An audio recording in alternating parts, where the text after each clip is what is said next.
¿Qué tal, amigos de la Ex Conversa? Qué gusto tenerlos nuevamente en este nuevo capítulo.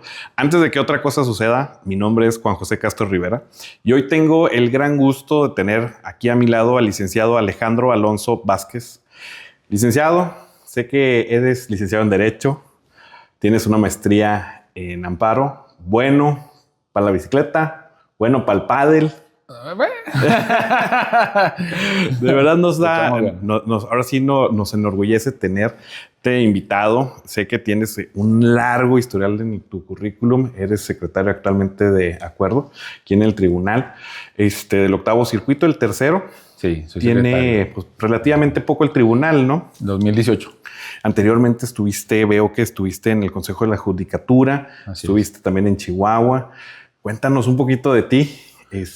Pues bienvenido, primeramente. Pues muchas gracias, Juanjo, por la invitación. Un gusto, la verdad, que nos invites. Bueno, pues qué te contaré. La verdad es mi carrera empezó en el Poder Judicial de la Federación. Estudié Derecho en la Universidad Iberoamericana. Okay. Recién salí de la escuela, que fue por ahí del 2013, si no mal recuerdo. Bien. Me fui a vivir a la ciudad de Chihuahua. Ok. ¿No te quedó el acento? No, el chile chilaca. Pues llegué a trabajar allá de oficial. Pues a picar piedra, como quien dice. Uno empieza... claro, los meritorios y todo eso, ¿no? Sí, claro, y pues a estudiar cursos, y de ahí pues poco a poco, ¿no? Ir subiendo. Ya. Tuve el gusto tuve el gusto de empezar con el magistrado Miguel Negrete, con el que actualmente continúo trabajando ahora acá en la ciudad de Torreón. Y pues sí, contento. La verdad es que me gusta mucho lo que trabajamos en tribunal. Tenemos la oportunidad de analizar y resolver ciertos problemas, y pues siempre buscando pues ayudar ayudar, ¿no? Aportar algo, lo poquito que podamos. No, la justicia siempre es un tema medular. En el tribunal colegiado, pues es al final del camino. Los tribunales, ahora sí, de determinación, es donde realmente se dilucida o se determina ahora sí para dónde, quién tiene la razón y quién no. Oye, pero cuéntame un poquito más de ti. ¿Por qué Derecho? ¿Por qué no una ingeniería civil? ¿Por qué no piloto aviador? Bueno, y ahora he estado pensando esa parte, ¿no? Sí. Por ver si me pongo a estudiar piloto. Estaría bueno. Ahí nos vamos, No, fíjate que Derecho fue yo creo la carrera que me gustó, porque mi papá es abogado. Bien. Él también trabaja en el Poder Judicial. Es es secretario en un juzgado de distrito. Es una persona muy apasionada de lo que es el derecho. Y yo creo que él me transmitió gran parte de lo que, pues, del amor por esta carrera, ¿no? Claro. Obviamente, pues, con mi papá, pues, aprendí muchas cosas de él. Y pues yo creo que a mí fue lo que a mí me gustó, me llamó la atención mucho. Dije, yo veía su pasión y esa parte de que empiezas a escuchar los problemas, ¿no? Porque al final del día en nuestra carrera es esa parte, siempre es resolver un problema, un caso, una situación específica. Y pues el derecho es una herramienta que tenemos a través de la cual pues podemos lograr ciertos objetivos, ¿no? Entonces, pues a mí la verdad es que te digo, me gustaba la carrera. De hecho, te confieso que también era fan de estudiar medicina. Ok, qué padre. Sí, pero bueno, al final de cuentas escogí Derecho y bueno, aquí estamos. Es que, ¿sabes qué? La materia del derecho es súper amplia. ¿Sí? O sea, yo, por ejemplo, comparto completamente contigo de que uno ve a las personas y a los familiares con esa pasión y te la transmiten. Desde que uno empieza, desde muy chico, yo me acuerdo mucho, veía a mis familiares, veía a un tío que siempre lo veía estudiando y leyendo y él siempre decía, es que siempre hay algo novedoso, siempre es importante ver el origen, los principios, la doctrina, pero siempre la evolución va como de la mano. Y completamente comparto contigo, o sea, las pasiones de los familiares y todo se van transmitiendo generación a generación. Digo, por ejemplo, tu servidor, Yo dije, estudié en la preparatoria, ya ves que antes era de que la especialidad yo estaba en contabilidad y dije, nunca voy a estudiar contabilidad. Ándale, fiscal. No me gustan los números. Sí, no voy a sumar y todo. Ya estás en los incidentes sumando y restando y sacando los porcentajes. Sí, es complejo el tema y diferente todo. Y la verdad es tan amplio que, por ejemplo, hemos estado en los de responsabilidad y todo. Es parte de medicina y todo va quejando y todo va agarrando como esa forma. Tú estás en un tribunal penal administrativo, te he entendido, ¿no? Así es. Estoy en un colegiado semi-especializado en materias penal administrativa. Pues obviamente en la materia penal, cuestiones, como dices tú, ya en instancia terminal, revisar sentencias tanto del fuero común como del fuero federal, delitos de todo tipo, ¿no? Obviamente la región, la época, los delitos van cambiando. Evolucionan. Sí, y nosotros, por ejemplo, en un órgano como el que estamos, podemos ver cómo se mueve, o sea, qué tipo de delitos hay más en ciertas épocas. Ya. Pareciera que siempre se cometen los mismos y no, la realidad es que sí van cambiando, ¿no? ¿Sí modifica? Sí, claro. Por ejemplo, cuando estaba la época, no sé, del Felipe Calderón. Ok. Muchísimos delitos de portación de arma de fuego, delitos contra la salud. Ahora un poquito más, por ejemplo, en estos sexenios por ejemplo, hemos visto más delitos. Hay más delitos, por ejemplo, de la evasión fiscal, cuestiones de delitos fiscales, ¿no?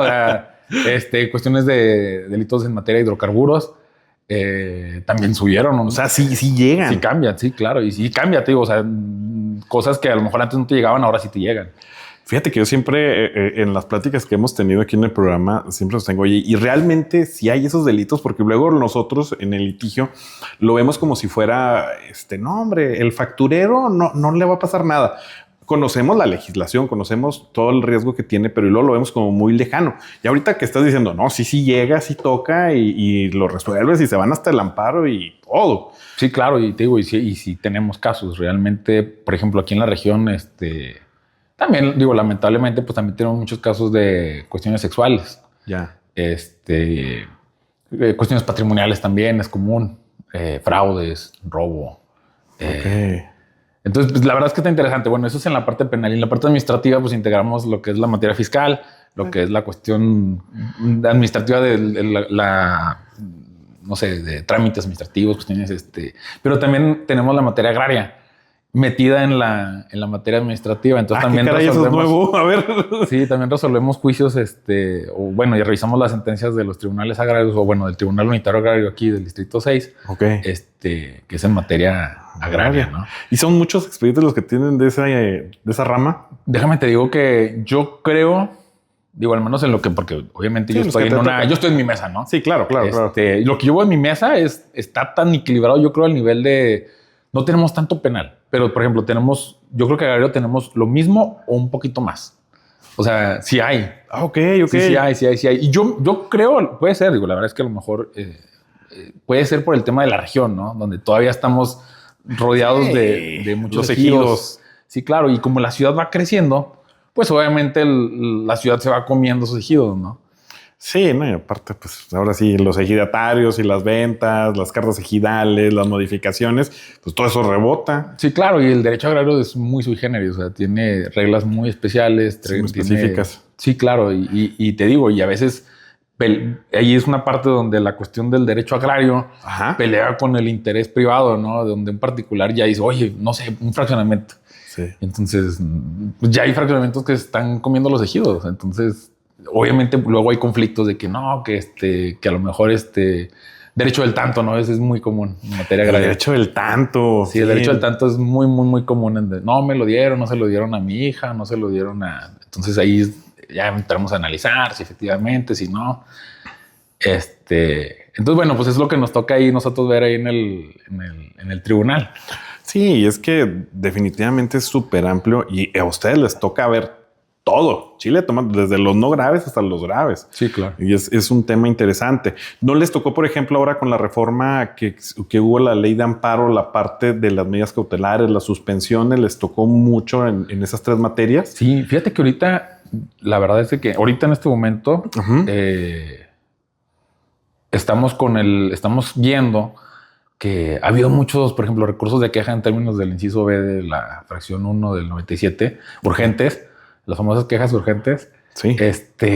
Nos están llegando muchas, ¿no? Y donde de todo tipo de cuestiones de agua, por ejemplo, ¿no? Que es parte de lo de la materia administrativa, cuestiones de medidas cautelares como lo de la cuestión donde están solicitando suspensiones respecto de prisiones preventivas, justificadas, oficiosas. Entonces, la verdad está padre, o sea, hay temas muy padres y hemos tenido la oportunidad de emitir algún tipo de pronunciamiento que creemos, o bueno, desde mi punto de vista, pues aporta algo, ¿no? Claro. Ahorita la verdad es que tengo uno muy presente, sí. Que nos tocó ahí apoyar, realizar ahí el proyecto junto con una compañera mía, Ana. Era un caso donde viene una señora, viene la señora por propio derecho y en representación de sus hijas, promueve un juicio de amparo en contra de una técnica de investigación, una medida tutelar, digámoslo así, decretada por una autoridad ministerial, un MP, donde el MP, o al menos de lo que manifiesta ella, bajo parte de decir en la demanda, con motivo de la investigación de un delito de despojo, autoriza sacar a la señora y a sus hijas de un inmueble. Viene al juicio de amparo. Cuando promueve el juicio de amparo, si no mal recuerdo, la señora ya la habían sacado del inmueble. En el inmueble la sacaron a ellas, así. Lo que me acuerdo del caso era que llega la policía, la saca y ponen los sellos. Y resulta, dentro de los hechos que ellas narran, se quedaron las mascotas adentro de la casa. Entonces, sí, o sea, se quedan las mascotas adentro de la casa y viene al juicio de amparo, el juez de distrito le concede la suspensión y ella venía solicitando la suspensión para varias cosas. Una de las peticiones que había hecho, pues era que le permitieran sacar a sus animalitos, ¿no? Claro. El juez y otra petición era que la regresaran al inmueble por diversas cuestiones que estaba haciendo valer, ¿no? El juez de distrito le concede la suspensión, pues, para que le permitan entrar al inmueble por los animalitos y poderlo sacar. Y respecto a la restitución del inmueble, pues le dice que pues no, ¿verdad? Y pues ellos inconformes promueven un recurso de queja, de los que te digo, llamados las quejas urgentes. Es que... y son urgentes porque tú sabes, ¿no? Son 48 horas desde que llega el colegiado. Es que al final del camino ustedes son el corazón, la suspensión, una medida cautelar, un reingreso, es el corazón en sí de los juicios. O sea, nosotros como litigantes decimos, ¿sabes qué? Ingrésalo. ¿Pero por qué? Porque te urge. Ahora ahí viene la parte interesante. Sí, claro, porque a través de la suspensión, tú lo que buscas, ya sea, la suspensión, sabemos, ¿no? Tiene una naturaleza de conservar, pero también busca restaurar una situación concreta, una situación jurídica o material que sea obviamente posible, ¿va? Sí. Pero también tiene una medida, no solamente es preservativa, también puede ser restaurativa, ¿no? En ciertos casos. En este caso, te platico, viene la señora al recurso de queja. Tenemos la ley de amparo, el artículo 128 establece una limitante para conceder suspensión en contra de técnicas de investigación o medidas cautelares, tal cual el artículo así lo dice, ¿no? Creo que la reforma es del 2016 y así lo establecieron. Y entonces, pues estaba esa disposición expresa donde pues, no puedes analizar la legalidad ni suspender una medida cautelar, ¿no? Sí. Posteriormente, la Corte emite un pronunciamiento en una acción de inconstitucionalidad, si no mal recuerdo, 62/2016, donde dicen, ¿sabes qué? Sí es cierto, está esa prohibición del 128, pero esa prohibición pues, debe interpretarse armónicamente con otros principios, entre ellos pues, verificar si efectivamente esa medida cautelar puede ser suspendida a través de figuras o de principios como la apariencia del buen derecho, el peligro de una demora, y entonces ya te abre la posibilidad de analizar ese tipo de medidas cautelares, ¿no? Es que entra en la doctrina, ahí es donde va. Sí, claro. Y entonces ahora, con base en esa herramienta o en esa resolución, se propone al pleno ahí del tribunal, autorizar o concederle la suspensión a la señora para que la regresaran al inmueble, ¿no?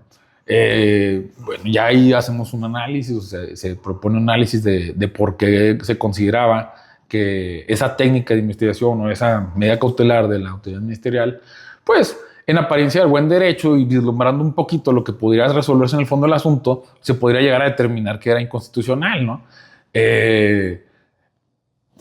El derecho, tú sabes, podemos discutir si sí, podemos discutir si no. Al final del día, nosotros propusimos y finalmente así lo compartieron los magistrados del tribunal, que era procedente suspender esa resolución o esa determinación del Ministerio Público. Y el efecto de la suspensión, en ese caso, fue restaurativa para que la señora y sus hijas menores de edad pues, regresaran al inmueble hasta en tanto se resolviera sobre la legalidad de ese acto reclamado, ¿no? Y es que también quiero pensar que aquí tutelaron también lo de los niños, ¿no? O sea, los menores. Claro. Y además te digo, o sea, el tema era... hay una tesis reciente que habla de la segunda sala que dice que no puedes sustituir... Tú no puedes restituir a una persona si coincide con la materia con la materia de lo que podría ser el fondo del asunto, ¿no? Y que si en un momento dado, dice, le niegas el amparo, pues que lo puedas regresar a la situación como estaba, ¿no? En este caso, pues es posible. Al final del día es un inmueble. La posesión, como la regresas, la puedes volver a recuperar, o sea, entonces no habría una imposibilidad en ese sentido. Entonces, obviamente, pues valorando esa situación especial en la que se encontraba, pues, la señora, sus niñas, el interés superior de los menores, analizando desde la perspectiva de que, pues, te digo, a nuestra consideración, la resolución o el acto reclamado, pues sí vislumbraba algunos aspectos que en ese momento podríamos determinar que podía determinarse la inconstitucionalidad de ese acto reclamado, ¿no?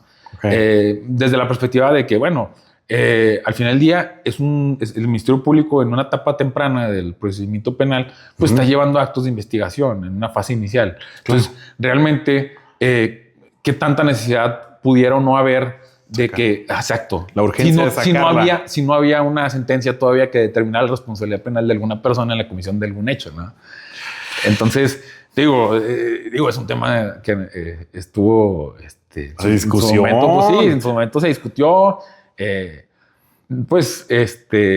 fue por unanimidad? Sí, se fue por unanimidad. La verdad es que los magistrados... Secretario se lució. Y los magistrados, la verdad te digo que la verdad es que compartieron el punto. Me acuerdo que... y eso sí ya ahora sí que de anécdota.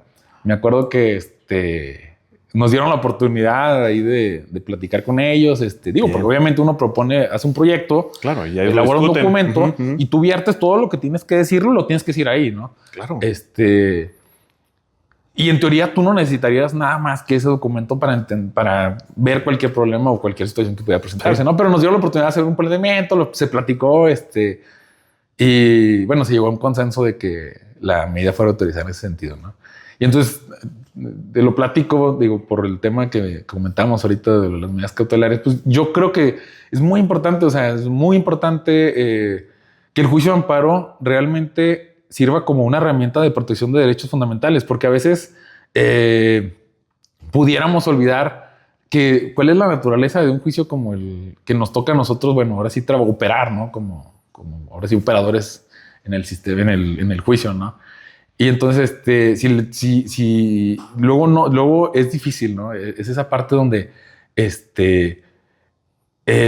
pues tienes que buscar, ¿no? O sea, buscar herramientas. Sí. Porque, pues te digo, al final del día, a lo mejor si tú le preguntas a la contraparte o a la persona que denunció, te va a decir, no, fue horrible esa resolución. Si yo ya tenía una técnica, ya, ¿cómo me la quitaron, no? O sea, esto es así, es de perspectiva. Es que ¿sabes qué es lo que pasa? Yo creo que yo estoy muy enamorado de la materia fiscal y administrativa porque precisamente tu contraparte es el Estado.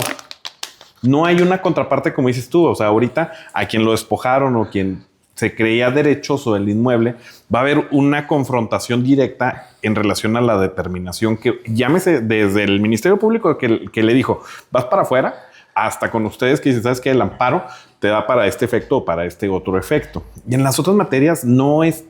En la fiscalía administrativa es ni modo que el Estado te vaya a reclamar. Digo, si te lo reclama con sus respectivas resoluciones y modificaciones que después le hace a las determinaciones posteriores. Sí, va solventando esas ilegalidades. Pero sí en materia como la que acaba de decir, que en este caso es penal, pues sí ves, por ejemplo, que la contraparte siempre va a haber un inconforme. Eso siempre va a pasar. Sí, claro. Pero al final del día, digo, nosotros obviamente buscamos lo que sea más apegado al derecho, ¿no? O sea, y que sea justo. Y en base a esos principios es como, pues tú tienes que operar, trabajar, ¿no? Y desde tu parte, por ejemplo, a ti te toca ahora estar, ya no como operador, ¿no? No, así es. Ahora te toca estar del otro lado, ¿no? Pero la realidad es de que, y eso es una opinión personal, ver cuando tú ves un concepto de violación que tú dices, sí, concepto está...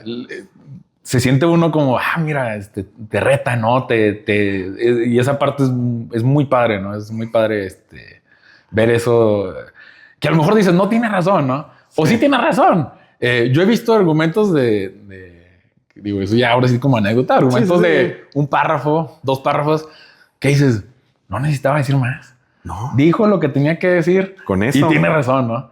Y a lo mejor en otros donde se explayan mucho y te quedan muy bien, ¿no? Y a la verdad, y a veces tienes que buscar dónde está la falacia, ¿no? Porque dónde está lo erróneo, ¿no? Porque a veces los construyen tan bien que no es así de primera mano. Entonces empiezas, mira, aquí empiezas a analizar el silogismo, cómo construir los argumentos. Mira, esta fue la parte donde pues no estuvo bien planteado y ya obviamente pues sí tiene una razón. No, y aparte los caudales probatorios, que no, que sí, como dices tú, las dos partes se enamoran de la profesión. O sea, el estar cuando estás juzgando, pues claro que tienes la oportunidad de vislumbrar y ver todos los precedentes, todos los antecedentes que existen. Digo, también de este lado, pero lo ves de una parte técnica muy diferente.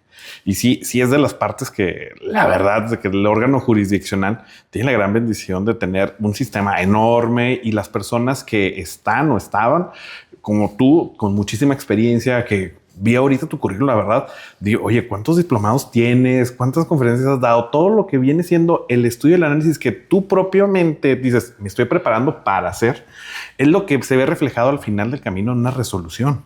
Y como dices tú, el determinar si una resolución es legal o no sobre los argumentos que hacen las partes, no es cualquier cosa, no es una cosa sencilla. Siempre el dilucidar este tipo de problemática, yo creo que sí tiene como la palomita y se agradece muchísimo que hagan ese tipo de estudios. No, y como dices tú, hay una persona siempre ahí, ¿no? O sea, en la cuestión penal, pues hay una persona que tiene su libertad, o tiene su patrimonio, o sea, no es algo menor. O sea, al final del día resolver una situación jurídica concreta lleva, si una persona se queda, no sé, en materia penal, si se queda en la cárcel, o en materia administrativa, ¿no? Si conserva su patrimonio, ¿no? Entonces, pues es importante esa parte de ser conscientes, ¿no? De lo que tenemos en las manos. Como dices tú, en materia penal, pues obviamente los que son delitos, ¿no? Que tienen resultado material, que afectan bienes jurídicos de perceptibles, pues tienen una contraparte. Y a veces es esa parte donde tienes que buscar... yo me acuerdo mucho que platicaban, ¿no? ¿Cómo concilias a veces derechos, ¿no? Que pudieran parecer como que están confrontados y que tienen a lo mejor una víctima... pues tiene derechos, ¿no? Y una persona sujeta a un procedimiento, pues tiene también los propios, ¿no? Y entonces, por ejemplo, el ejercicio de valoración donde te aportan pruebas de cargo y pruebas de descargo, pues es muy interesante, ¿no? Porque tú ves dos posturas y entonces dices, tienes que valorar y decir, ¿cuál es la postura que más se acerca a la realidad, ¿no? ¿Cuál es la postura que yo le puedo creer? ¿Cuál es la postura jurídica que tiene más fundamento? Entonces ese trabajo, la verdad es que digo, a mí me encanta, ¿no? A mí me gusta muchísimo, nos apasiona, esto, ¿no? La profesión. Tú, por ejemplo, ¿ves ahora los juicios orales como una herramienta que ha ido para mejorar? ¿O lo ves? Que yo soy de la idea de que sí. Yo creo que obviamente el tema de calificar algo como mejor o peor, pues yo creo que es difícil, ¿no? Pero creo que el sistema nuevo da pauta a mejores prácticas. Bajo el sistema anterior, pues no había esa inmediación con las partes. Era un papel, inclusive hasta para, no sé, nosotros, por ejemplo, que no estamos en el juicio como tal, en el juicio oral ni en el de apelación, sino que lo vemos ya en instancia terminal, pues a lo mejor ya, o sea, no vas a ver un papel, sino que ves la audiencia, ¿no? Y entonces en la audiencia ves a las partes y esa parte de tener ese tacto con esa percepción, o ese acercamiento, pues yo creo que, te digo, cambia muchas prácticas. Entonces, para mí, yo creo que... vino a mejorar. Sí, vino a mejorar muchas cosas. Obviamente, como todo, ¿no? Se pueden mejorar otras. Claro. Pero bueno, creo que, en mi parecer, es bueno. Es mejor. Sí me ha gustado. A mí sí me gusta el sistema, ¿no? Y es muy técnico. Porque también eso, ¿no? Esa parte donde, por ejemplo, si tú quieres ir a defender tú, por ejemplo, para ir a un asunto, a un juicio penal, lo único que necesitas es tener una cédula, ¿no? Sí. No necesitas nada más. Tú no necesitas acreditarle al juez que eres un especialista en materia penal. No tienes que acreditar nada. Tú llegas a la audiencia con tu cédula profesional. Llega Juanjo, señor juez, aquí yo soy el defensor particular. Mi número de cédula es tal. Y ahí vamos llevando a la audiencia, ¿no?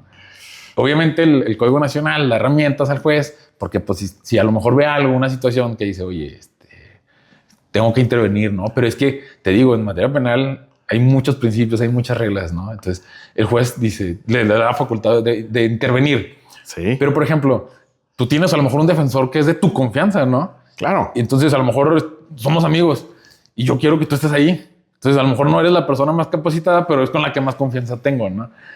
Entonces, el derecho penal tiene sus bemoles, digámosle así. Sí, sí. Y pues bueno, el sistema de lo que venía a propósito de eso es que en el juicio oral, pues puedes ver eso, ¿no?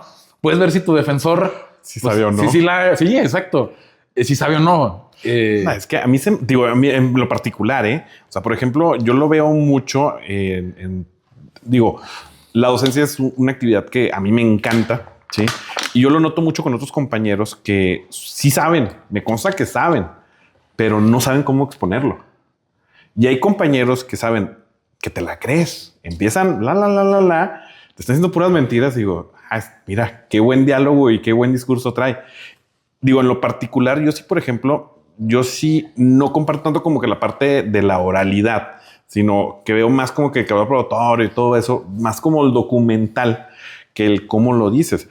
Sí, por ejemplo, hay muchas cosas que sí se han ido mejorando, como que se me hace a mí más práctico. O sea, se va más rápido, el desahogo es más pronto, no tienes tan atorados a las partes, pero también un gran problema es de que cuándo están las audiencias.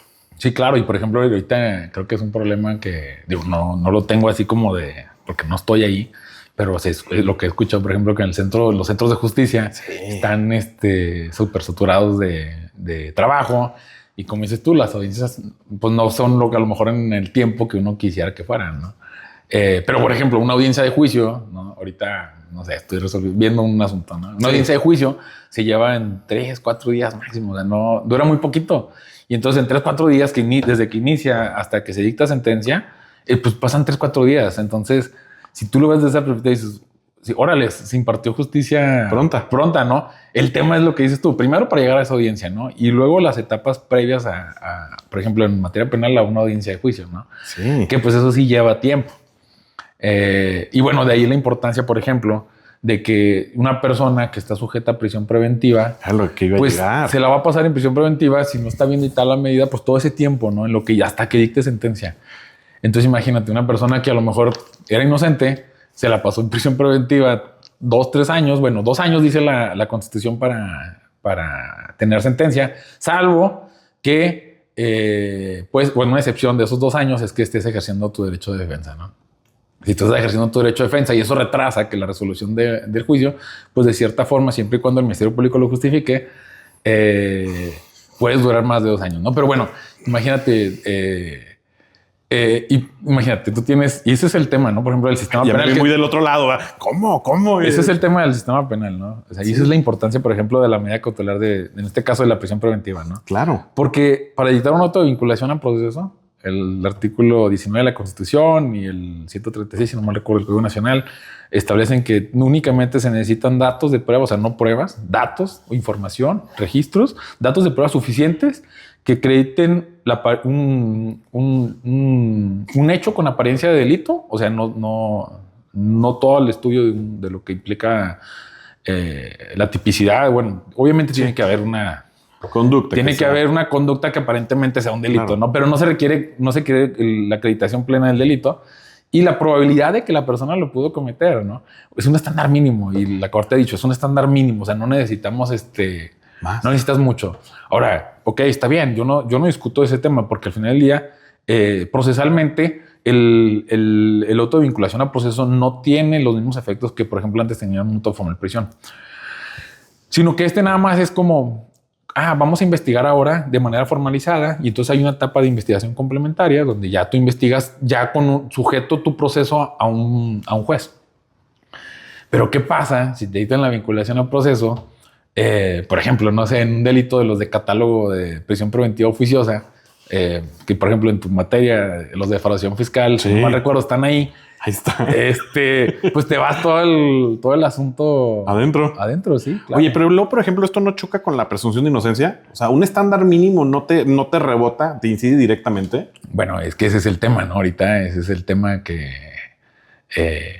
pues los legisladores, por ejemplo, en el artículo 19 de la Constitución, incluyeron una restricción para conceder suspensiones o medidas cautelares en contra de ese tipo. Entonces, pues al final del día tenemos una sentencia un caso, la verdad ahorita no traigo el nombre así, tenemos una sentencia del caso, tiene un nombre, ahorita te lo paso, donde dice que la prisión preventiva oficiosa viola, pues obviamente todos los principios, ¿no? Y entre esos, derechos, entre esos, pues, la presunción de inocencia, ¿no?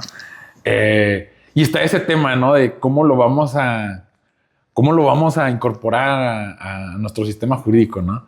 En su momento, en aquella sentencia de Rosendo Radilla, lo que hizo la Corte fue que abrió un expediente varios 912 y establecieron las obligaciones ahí, ¿no? Que tenía el Estado mexicano en relación con esa sentencia. Ahorita ese tema de la prisión preventiva es un tema que a nosotros en el colegiado nos toca verlo. A ustedes les toca nos toca verlo ahí, ¿no? Primera línea. Entonces, y es un tema, o sea, es un tema donde prisión preventiva oficiosa se puede o no se puede tocar, ¿no? Y bueno, ahí está donde a veces el derecho sí se ve limitado, o sea, el operador se ve limitado por lo que establece el derecho positivo, ¿no? La Constitución, por ejemplo, ¿no? Entonces, bueno, ahí es donde pues ahora sí que tenemos que trabajar. Es que existiendo norma expresa, pues se tiene que acatar. Así de sencillo. Bueno, y la Constitución, o sea, que no es pues no es cualquier norma, o sea. No es cualquier cosita. Sí, no, o sea. No es un reglamento así claro, alejado. ¿no? Sí, y digo, es súper interesante, ¿no? Y bueno, y del otro lado, cuando hablemos de la prisión preventiva oficiosa, pero por ejemplo, la justificada, que es donde el Ministerio Público pues tiene que exponer razonamientos de por qué sí te tienes que quedar, ¿no? Y establece ciertas reglas, que si hay peligro de sustracción de la persona, que si hay peligro para las víctimas, y tiene que justificar por qué te van a imponer esa medida cautelar, que en el artículo en el Código Nacional es la última de las medidas. Y la medida cautelar esa, por ejemplo, se rige bajo ciertos principios, ¿no? Que sea la última, la más, o sea, que no haya otra que no garantice, por ejemplo, otra de las cuestiones, que no garantice que estés sujeto en el proceso, ¿no? Porque obviamente pasan situaciones, Juanjo. Por ejemplo, un delito que me ha tocado ver, ¿no? Un delito, por ejemplo, estos de migración, de cuestiones son bien específicos, eso sí. Sí, cuestiones, por ejemplo, de cuestiones de migrantes, ¿no? Sí. Aquí hay poquitos, pero sí me ha tocado tener. Me tocó una persona, vienen desde la Ciudad de México. Ok. Está en la Ciudad de México y en la Ciudad de México le dicen a la persona que tuve yo, le dicen, oye, pues no quieres manejar, te pago tanto, ¿no? Por día. Pues, vámonos. Se sube, ¿no? Claro. Los detienen aquí en Torreón. Supuestamente, por una cuestión ahí de tránsito, llegan La risa que te da. Misteriosamente. No, bueno, llegan. Es un radar de velocidad. Es lo que no sabes. Llegan, los detienen. Y cuando los detienen, iban en el vehículo, pues, varias personas migrantes. Ok. Lo detienen al muchacho. Y pues, te digo, esa parte donde a él lo dejan en prisión preventiva justificada, porque pues uno de los principios que en aquel momento, por ejemplo, se interpretaba de una forma, tener arraigo en el lugar donde te van a juzgar, pues él no lo iba a cumplir, ¿estás de acuerdo? No. O sea, si tú lo interpretas que el arraigo es en el lugar donde lo van a juzgar y lo interpretas de la perspectiva de que tiene que ser aquí en la ciudad de Torreón, Coahuila o en la región, pues no lo va a cumplir. El muchacho a lo mejor tiene su domicilio y si tiene arraigo, a lo mejor en otro lugar, ¿no? Y te digo, y ahí es la importancia de que la norma a lo mejor sí admite cierta interpretación, ¿no? ¿Qué es lo que busca? ¿Qué es lo que se pretende? Y ahí es donde nosotros tenemos que, y ustedes también de su lado, sí, estar diciéndoles que por dónde proponer, o sea, porque si no lo dices, ¿cómo vas a justificar tú? Sí, claro, y más allá que no lo digas a veces, o sea, no de que no lo justifiques, sino de que a veces proponer, o sea, a veces proponer, ¿no? Yo le decía una vez, estaba en una clase y les decía, todo hay que ponerlo, o sea, la única oportunidad que una persona que litiga, es su escrito, el que presenta ante el tribunal, ahí todo. Ya después que pueden ir a ver el asunto, que platicarlo, que no sé qué, ¿no? Pero lo que tuve es ahí. Entonces, sí. Retomar esas ideas, a veces, no creas, sí me ha tocado leer propuestas que a lo mejor en un momento dices, pues suena así como disparatado, ¿no? Y a lo mejor le empiezas dices, no está tan loco. A buscar, investigar esto, y dices, pues no, sí tiene una base, sí tiene un fundamento esto, ¿no? Y así se desarrollan muchas cosas. Claro. ¿No? Y aparte es la evolución de la propia norma incluso. ¿Para dónde va? ¿Cómo lo está diciendo? ¿Cómo se interpreta? ¿Cómo se dice? Y para dónde nosotros como sociedad también estamos impartiendo esa justicia. Sí, claro. Y te digo, bueno, entonces te retomando el tema rapidísimo. Me encanta el tema, me gusta lo de las medidas cautelares, Ya te lo había platicado. En materia penal, bueno, es una cosa, ¿no? De que era lo que platicamos ahorita, pero luego hay otros casos, ¿no? Sí. No sé, por ejemplo, me acuerdo de un caso de un niño que estaba en un colegio particular, una escuela particular, y pues, pasa una serie de situaciones en el colegio y al niño lo separan del plantel. No lo dejan ya continuar con sus... No lo dejan continuar materialmente con sus... Educación. Con su educación, con sus estudios. Promueve juicio de amparo. Ok. Y me acuerdo mucho porque promueve juicio de amparo y el juzgado de distrito le desecha la demanda. Porque no es acto de autoridad, ¿no? Le dice, es un acto de particulares, con base en una tesis de la Corte que habla de las universidades que no son autoridades para efectos del juicio de amparo. Y entonces viene a queja, ¿no? Y pues ves el tema, ves los argumentos y dices... Al fondo. Claro, es un menor que necesita... Al menos vamos a checar, ¿no? Entonces, me acuerdo de ese caso. Me acuerdo de ese caso, en ese caso, pues estaba desechada la demanda, se admite. Proponemos que declarar la fundada la queja, se admite y ya después le autorizan una medida cautelar para efecto de garantizar que, porque si no el niño, el menor o el adolescente iba a perder su semestre, el año. No semestre del año. Y eso, pues obviamente le impactaba. Sí, le incide en su educación. Sí, claro. Y si le iba a quedar como una cuestión inclusive hasta de estigmatización. O sea, claro. Porque no es como puedes llegar y a lo mejor no puedes llegar a otra escuela o otro colegio y decir, pues no pasó nada, ¿no? Perdí el año. O sea, entonces, me acuerdo de ese caso donde otra vez, más que conservar, restauras.